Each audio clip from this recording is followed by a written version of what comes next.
তো ঠিক আছে, আমাদের আমাদের আমাদের আমাদের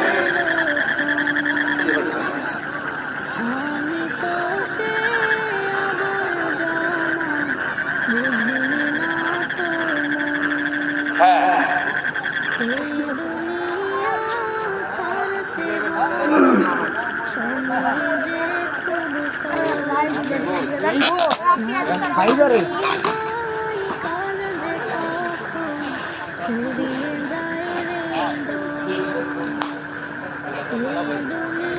একটা মশলা খেলো এবারে খেলো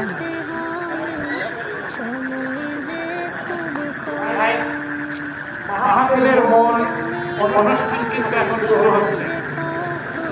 বিজ্ঞাপনে প্রচারিত মহান ওয়াইদিন কেরাম মাওলানা বিশিষ্ট ইসলামিক চিন্তাবিদ আতালাল্লাহু আমরাহু বারাকাল্লাহু ফি হায়াতিহি, সবাই বলেন আল্লাহুম্মা আমিন। এনার সামনে আপনাদের যথেষ্ট পরিচয় পরিচিতি আছে। ইনি রুদ্রবাড়িয়া জামে মসজিদের সম্মানিত খতিব। তিনি তেনার মূল্যবান বক্তব্য উপস্থাপন করবেন। আরিফ বিন ইয়াসিন, খতিব, রুদ্রবাড়িয়া জামে মসজিদ, সিংড়া নাটক। হযরতকে আমি সংক্ষিপ্ত সময়ে তার মূল্যবান নসিহত করার জন্য সবিনয় আবেদন করছি। আসসালামু আলাইকুম।